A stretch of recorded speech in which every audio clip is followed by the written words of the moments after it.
신 줄로 믿습니다. 그 빛 대신 예수 그리스도를 우리가 마음속에 모시면 우리 마음의 모든 어두움, 염려, 근심, 걱정, 불만, 불평, 질병이 다 물러갈 줄로 믿습니다. 더 나아가 우리의 민족 역사 속에서도 주님의 빛이 더 밝게 빛날 때 이 세상의 어두움들이 다 사라지게 될 줄로 믿습니다.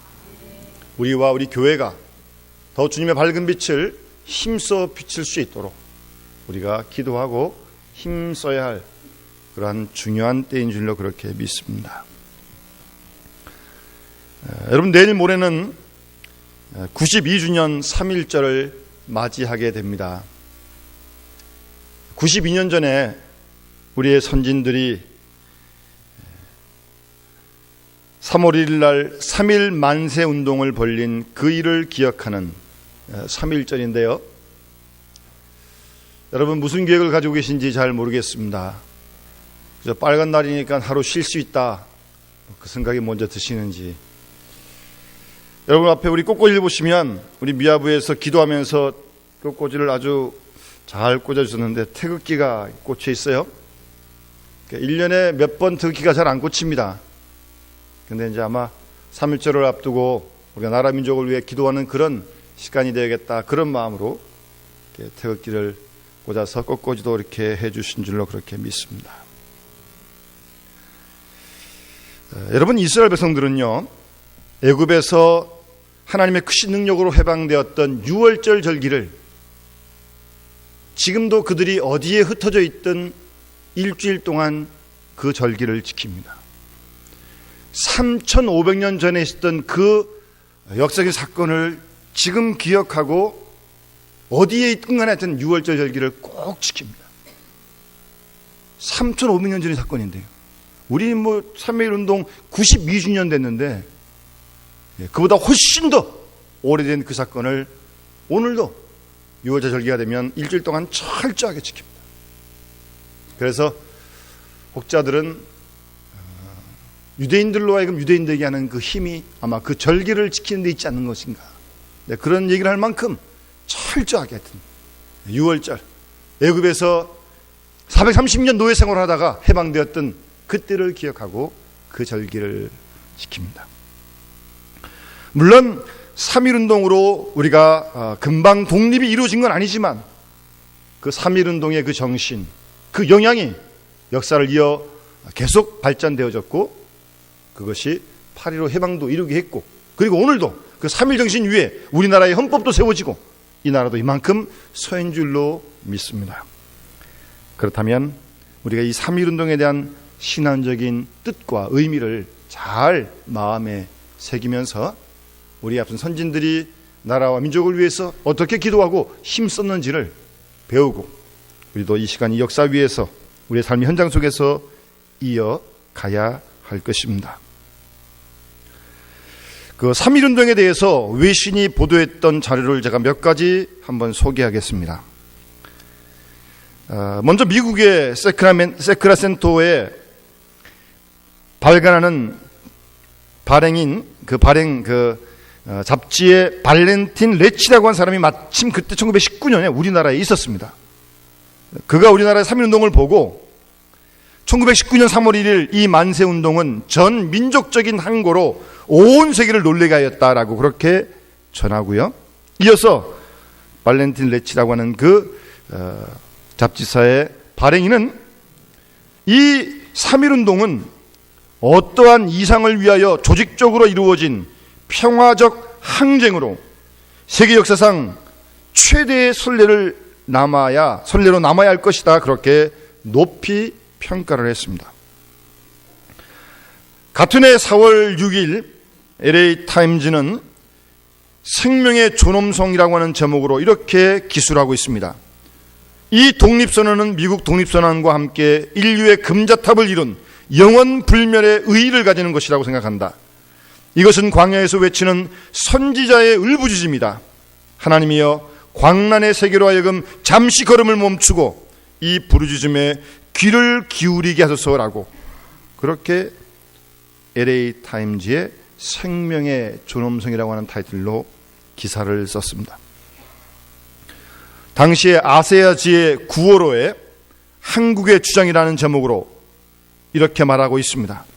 이 선언서 계획에는 정열적이며 성서적 표현 방식과 심오한 유교 전통이 혼연일치된 사상과 언론의 핵심성이 구현되어 있다. 3.1운동이야말로 역사상 가장 뛰어난 애국운동의 하나이며 모든 기독교 국가를 무색해하는 일대 거사이다. 이 만세운동이 주는 교훈은 인류의 항쟁 사상의 불멸의 빛이 될 것이다. 그렇게 소개하고 있습니다. 지난 금요일날 우리 여전도에서는 3.1절 기념 예배를 금요일날 11시에 드렸는데, 그때 그 시간이 되면 그 예배 시간에 독립선언문을 꼭 낭독을 합니다. 새로 번역된 독립선언문을 낭독을 하는데, 언제 한번 기회가 되면 한번 예배 시간에도 같이 한번 낭독을 했으면 하는 그런 생각이 들 만큼, 지금 우리가 이 독립선언문을 읽어도 정말 아주 수준도 높고 깊은 그런 내용이 담겨 있는 것을 경험하게 됩니다. 그래서 이 독립선언문을 읽으면 이 고등학교 교과서에 이 본문이 나왔던 것 같아요. 그때는 이게 어려워가지고 국어시험에 나왔는데 많이 힘들었는데 가보니까 참 심오해요. 어쨌든.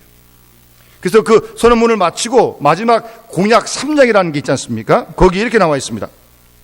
오늘 우리들의 이 거사는 정의, 인도, 생존, 번영을 찾는 결의의 요구이니 오직 자유의 정신을 발휘할 것이요 결코 배타적 감정으로 치닫지 말라. 둘째, 마지막 한 사람에 이르기까지, 마지막 한 순간에 다다를 때까지 민족의 올바른 의사를 시원스럽게 발표하라. 마지막 세 번째, 모든 행동은 먼저 질서를 존중하여 우리들의 주장과 태도가 어디까지나 공명정대하게 하라. 그렇게 선언문을 마치고 그 말미에 공약 3장이라는 것을 그렇게 발표했습니다. 여러분, 이 3.1운동은 민족 자주 독립이요 도덕정신의 회복 사건입니다. 그리고 평화와 비폭력을 그 방법으로 하고 있습니다. 여러분, 우리 민족 간의 항쟁이 얼마나 어려운 그리고 무서운 것인지를 최근에 중동에서 일어나고 있는 그런 과정에서도 우리가 잘 알 수 있습니다. 민족 하다가 서로 싸우다가 다치고 많이 죽습니다. 어떤 민족 간의 다투다가 민족 자체가 없어지는 그런 경우도 있고요. 그런데 평화적으로 대처했다는 이 사실이 오늘날 우리 민족을 오늘 이 시간 있게 했다는 우리는 그 역사적인 의미를 잊지 말아야 합니다. 1919년 3.1운동 당시 우리나라의 인구가 대략 한 2천만이라고 그렇게 이야기를 합니다. 그 중에 기독교인은 그 당시에 2%밖에 되지 않았습니다. 그러니까 대략 한 40만 명 정도. 그런데 일본 사람들의 기록에 의하면 3.1운동에 참여한 기독교인들이 무려 27만 명이 동원되었다고 합니다. 그리고 아시는 대로 3.1운동 민족대표 33인 중 16분이 그리스도인입니다. 여러분, 이 사실은 무엇을 말하고 있는 것입니까?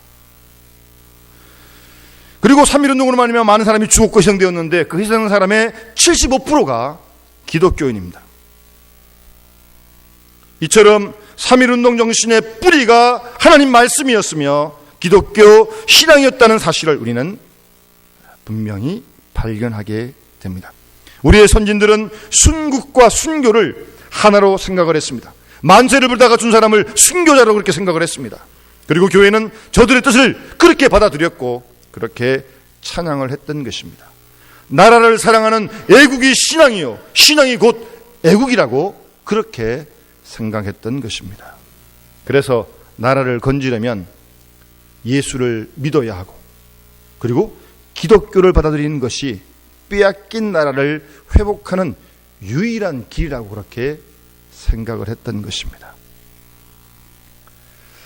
여러분, 선교하는 선교사를 연구해 보면 사실 다른 나라, 다른 민족에 가서 복음을 전한다는 일이 참 어려운 일입니다. 지난주에 우리 정진아 사모님이 다시 키르기스탄으로 들어가셨는데 잠깐 들어가기 전에 한번 만나서 이야기를 좀 나눌 시간을 좀 가졌어요. 그 키르기스탄도 전적으로 회개국이거든요. 예, 그곳에서 청년들을 모아놓고 제자훈련시키고 그들에게 복음을 전하는 훈련을 지금 하고 있는데 참 힘들다고 그러더라고요. 예. 그렇지 않겠습니까? 말 다르죠. 그리고 문화 다르죠. 예. 그래서 그들에게 예수의 복음을 전해서 하나님의 사랑을 느끼게 하는 일이 그렇게 뭐 하루아침에 되어지겠습니까? 어쨌든 참 많은 수고를 하면서 어려움 가운데서도 잘 우리 유 목사님 가정이 5 식구가 열심히 선교를 하고 있는데, 공통적으로 얘기하는 어려움은 그 역시 민족주의예요. 아주 협소한 민족주의가 복음을 전하는 일에 큰 걸림돌이 된다는 겁니다. 여러분, 일본은요 우리나라에 복음이 들어온 것보다 100년 전 먼저 들어왔습니다. 그러니까 우리보다 훨씬 전에 복음이 들어왔어요. 그런데 지금 일본은요 한 기독교가 한 1% 정도 됩니다. 우리보다 먼저 100년 전에 복음이 들어왔지만 왜 그렇게 일본이 선교가 어려울까? 바로 이 일본 나름대로의 그 자기 민족주의가 아주 강합니다. 군국주의, 일본 제국주의, 이런 것들이 복음을 전하는 일에 큰 거침돌이 되는 것입니다. 뭐 일본에 가면 여러분 신사라고 하는 그들의 그 절이 있지 않습니까? 거기 가면 다 절을 합니다. 심지어는 집에다가도 이렇게 뭐 하나 모셔놓고 뭐 거기 신을 자기가 믿는다고 그러고 있으니 참 복음을 전하기가 어려운 것이죠. 그래서 그 일본 사람들이 섬기는 그 신이나 그들이 하나님 믿을 때 부르는 그 용어가 똑같아요. 그 귀신이란 뜻인데 자기네 그 신사에서 부르는 신이나 하나님도 부를 때 그렇게 부릅니다. 그러니 이게 더욱더 사실은 뭐 용어상의 어려움도 있고 하여튼 그런 일본의 문화적인 민족적인 분위기가 복음을 전하게 아주 힘들게 한다는 것입니다. 그런데 우리나라의 경우를 보면 그보다도 100년 늦게 복음이 들어왔는데 또 우리나라 민족대로 오래한 역사도 있고 문화도 있는데 어떻게 우리 민족은 이렇게 민족적인 장벽을 쉽게 넘어서서 기독교를 받아들일 수 있었겠는가? 많은 사람들이 그 역할에는 3.1운동이 크게 영향을 미쳤다. 다들 그렇게 이야기를 합니다. 일본이 우리나라를 지배하고 착취하고 빼앗던 그때 여기서 살아남을 수 있는 길은 정신적으로, 문화적으로, 정치적으로, 교육적으로 예수 그리스도를 믿는 데 있다고 우리 조상들은 생각을 했던 것입니다. 그래서 누가 주장한 것도 아니고 신학한 것도 아닌데 우리 자체의 민족주의를 쉽게 극복할 수 있었던 것입니다. 이것이 바로 결정적으로 한국이 세계화할 수 있고 또 이만큼 문화를 누릴 수 있고 그리고 교회를 흥황하게 일으킬 수 있었던 그런 계기가 되었다는 것입니다. 이 사실은 아무리 강조해도 지나침이 없습니다. 3.1운동은 기독교 신앙운동이며 여기서 교회에 교회된 성격이 규명되는 것입니다. 그래서 오늘의 교회를 이루게 되었고 오늘의 우리 민족의 문화를 이만큼 이루게 된 것입니다. 우리의 선진들은 기독교는 우리의 종교요 여호와 하나님은 우리 민족의 하나님이시다라고 그렇게 받아들이게 되었고 우리나라를 하나님께서 보호하시는 그런 나라라고 믿게 되었던 것입니다. 그래서 여러분 잘 아시는 도산 안창호 선생님은 이렇게 말한 바가 있습니다. 독립은 다른 사람의 힘에 의해 이루어진 것이 아니라 민족 그 자체가 독립할 만한 자격이 있어야 이루어진다. 독립할 만한 민족이 되어야 독립이 있는 것이지 외세에 의하여 될 수 있는 것이 아니다.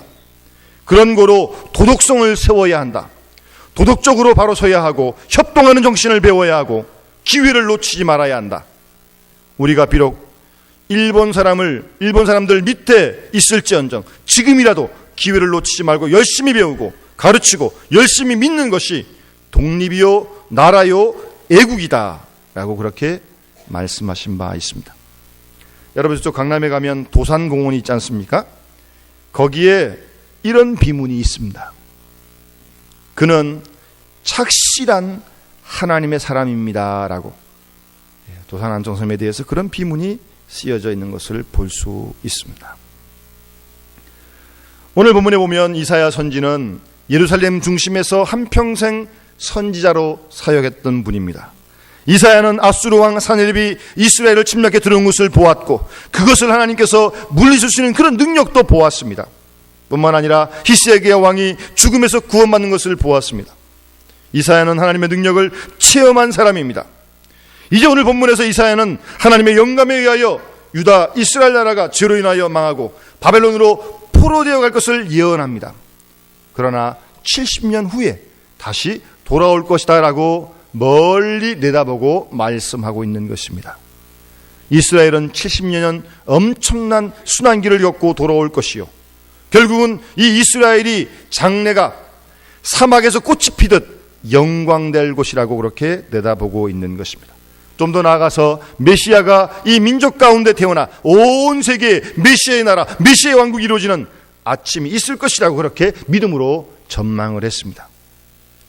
그러면서 이사야 선지는 몇 가지 확고한 신앙을 오늘 본문에서 고백합니다. 첫 번째는 이스라엘은 하나님께서 선택하신 민족이다라고 하는 말입니다. 본문에 보면 내가 택한 자에게 라고 그렇게 말씀하고 있습니다. 하나님께서 이스라엘을 선택하셨다는 겁니다. 하나님께서 한 사람을 택하여 역사하십니다. 때로 한 사람은 한 가정을 택하여 하나님은 역사하십니다. 나아가 하나님께서는 한 민족을 그때그때 들어서 사용하신다는 사실입니다. 분명히 이스라엘이라고 하는 민족을 하나님이 선택하셔서 이 땅에 주님께서 오셨고 주님께서 크신 역사를 이루셨던 것입니다. 좀 더 깊이 세계사를 보게 되면 하나님께서는 때로 로마를 선택하시고 하나님께서는 때로 영국을 선택하시고 때로 미국도 선택하시고 오늘에 와서는 어느 민족을 선택하시겠어요? 하나님은 또 때로 우리 민족을 들어서 하나님의 구원의 역사에 사용하신 줄로 믿습니다. 하나님께서는 하나님의 선교사역을 위해 그때그때 필요한 민족을 선택하셔서 그 민족들을 통하여 만방에 복음을 전하게 하는 역사를 이루어 가시는 분이십니다. 이사야 선지는 이스라엘이 하나님의 선택된 민족임을 믿고 있습니다. 또한 이 선택에는 목적이 있다고 분명히 말씀하고 있습니다. 마지막 21절 말씀 보시면 이 백성은 내가 나를 위하여 지었나니 나를 찬송하게 하려 합니다 라고 분명히 말씀하고 있습니다.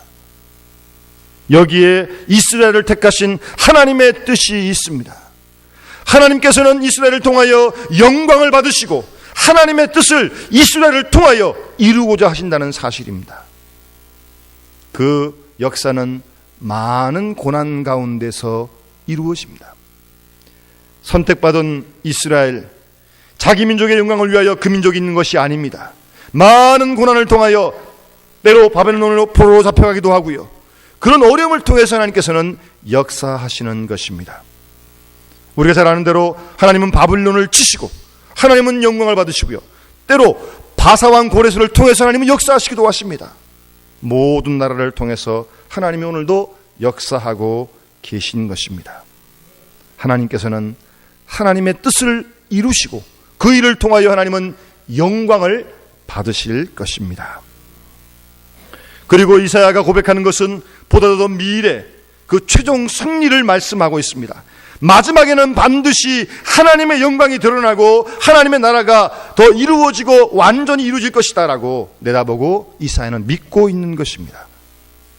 이 하나님의 약속에 대한 확실한 믿음을 이사야 선지는 요구하고 있습니다. 하나님의 역사로 말미암아 찬송이 이어질 것을 말씀하고 있는 것입니다. 절망이 아니요 어두움이 아니요 아름다운 찬송을 부르는 그날이 다가올 것이다, 그렇게 말씀하고 있습니다.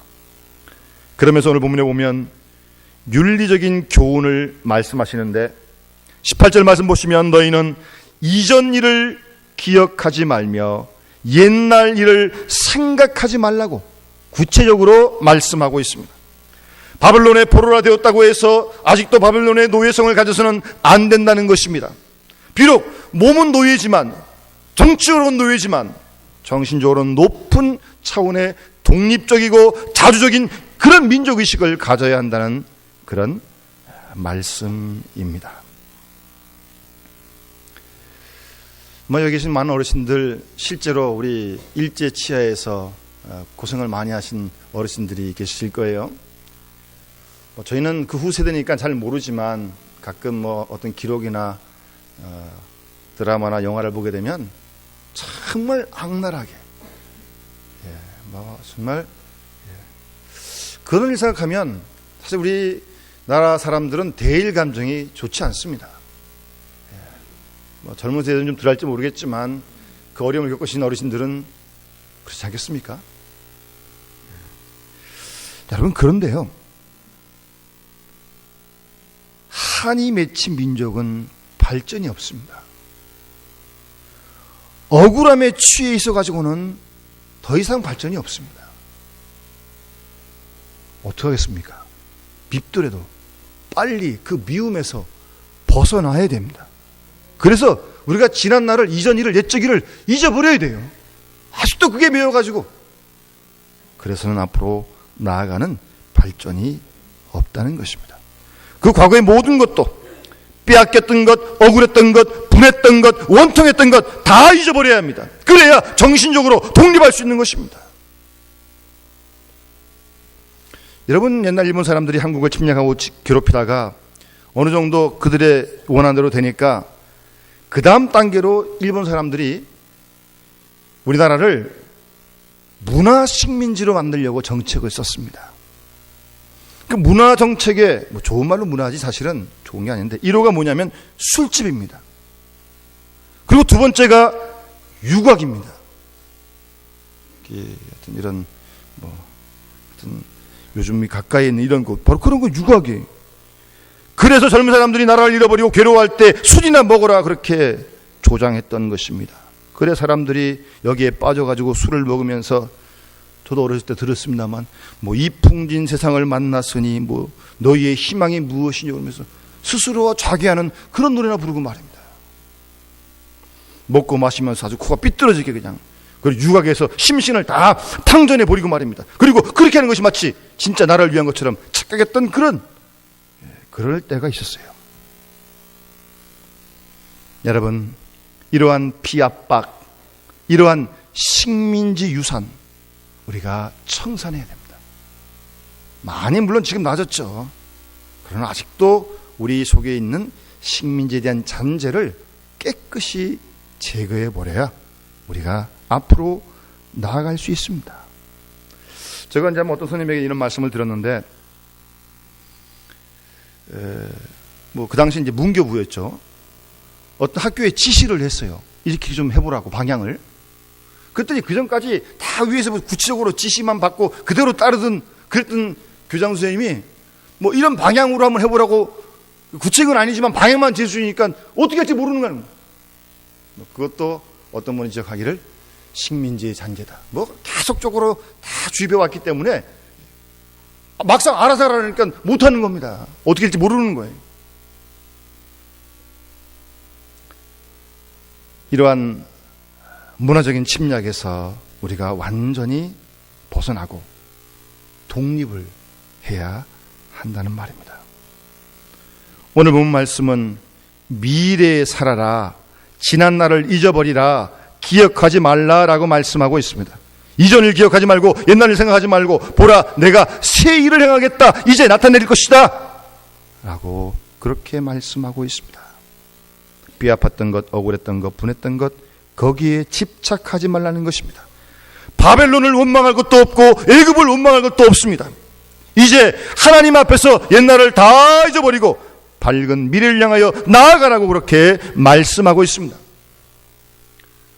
여러분, 과거에는 비행기가요, 프로펠러가 막 돌면서 앞에 공기를 헤치면서 나가지 않았습니까? 요즘은 그런 비행기가 아닙니다.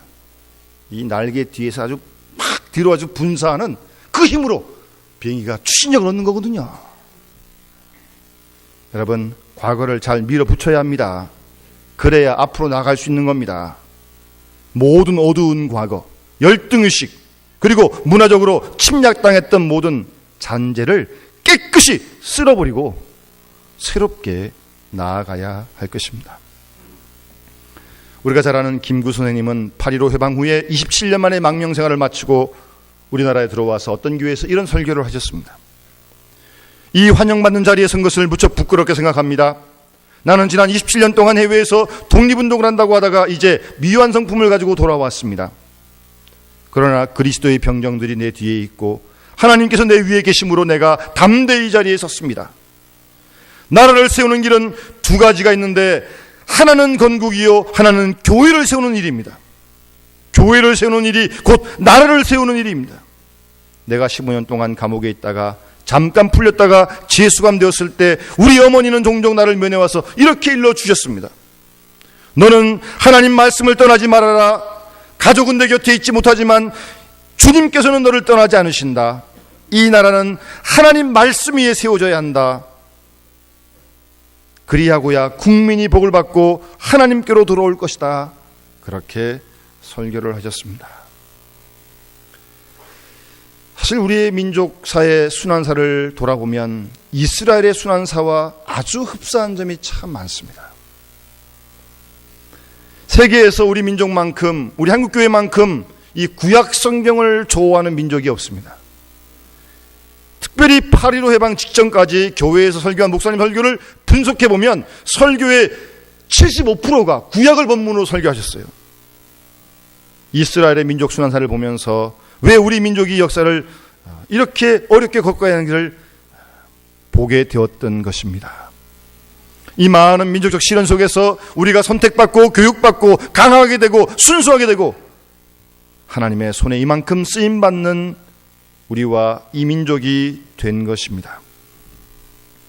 언젠가 한번 일본 목사님을 한번 만난 적이 있는데 이렇게 말씀하시는 걸 들었습니다. 일본은 물질은 많지만 신앙이 없다. 그러나 한국에는 교회가 있다. 그래서 한국이 소망이 있는 것이다. 부러워하면서 그렇게 말씀하시는 것을 들은 적이 있습니다. 하나님은 이 마지막 때 우리 민족을 선택하셔서 지금도 많은 일을 하고 계십니다. 우리는 우리 민족을 통해서 이루려고 하시는 하나님의 그 계획을 믿음의 눈으로 바라보고 높은 긍지를 가지고 저 아침을 향하여 오늘도 내일도 나아가야 할 것입니다. 바른 신앙, 바른 긍지에 성실한 백성이 되어서 성실한 교회가 되어서 하나님의 뜻을 이 땅에 이루어지는 우리가 되어야 할 것입니다. 끝으로 이러한 기도문을 함께 나누면서 말씀을 마치려고 합니다. 하나님, 나를 당신의 등산가로 만들어 주십시오. 나를 당신의 행복한 등산가로 만들어 주십시오. 지극히 높으신 하나님이시여, 산을 오르는 나의 영혼이 시련도 환영하게 하소서. 주여, 못 받게 하소서. 바위나 산비탈, 얼음 절벽이나 눈 덮인 들 위에 저 아래에 있는 것들을 향하여 연약함을 못 받게 도와주시옵소서. 우리를 당신의 등산가로 만들어 주십시오. 낮은 언덕에 지체하지 않게 하시고 우리의 소망으로 새롭게 불태워갈 수 있도록 도와주시옵소서. 소망의 하나님이시여, 보이지 않는 분을 바라보면서 물러서지 않고 산을 향하여 끝까지 오를 수 있도록 도와주시옵소서. 오늘 이 기도가 우리와 우리 온 민족의 기도가 되어질 수 있기를 간절히 소원합니다. 기도하겠습니다. 사랑의 아버지 하나님, 은혜 가운데 2월 한 달을 보내고 오늘 3일절을 앞두고 거룩한 주일 주 앞에 올라와 신령과 진정으로 함께 예배할 수 있도록 도와주시니 감사와 찬송과 영광을 돌려드립니다. 오늘 하나님 앞에 서서 예배를 드리며 92년 전 우리 믿음의 선진들이 나라와 민족을 위해 아름다운 신앙의 운동을 일으켰던 그 뜨거운 열정과 헌신을 바라보면서 오늘 저희들의 모습과 우리 교회의 모습을 하나님 솔직히 고백하며 주님 앞에 용서를 구합니다. 세상의 빛이 되어야 하고 세상의 소금이 되어야 할 우리 교회와 그리스도인들이 때로 지탄을 받고 손가락질을 받는 이 현실을 하나님 불쌍히 여기시고 긍휼히 여겨 주시옵소서. 교회와 우리 모든 믿음의 사람들이 하나님 나라를 소망주에 바라오며 주의 택한 백성으로 귀한 사명을 감당할 수 있도록 도와주시옵소서. 우리 민족은 많은 문제와 어려움을 가지고 있습니다. 자연적인 재해는 어찌할 수 없다 할지라도 이 민족 사회 속에 폭력이 난무하고 무질서하고 불신하며 생명을 경시하는 이런 안타까운 현실을 하나님 불쌍히 여주시고 긍휼히 여겨주시옵소서. 이 땅의 황무함을 하나님 치유하여 주셨길 원하오며 이 일에 우리와 우리 교회가 이 땅에 있는 교회가 귀하게 쓰임받도록 축복하여 주시옵소서. 주 예수 그리스도의 이름으로 간절히 기도드리옵나이다. 아멘.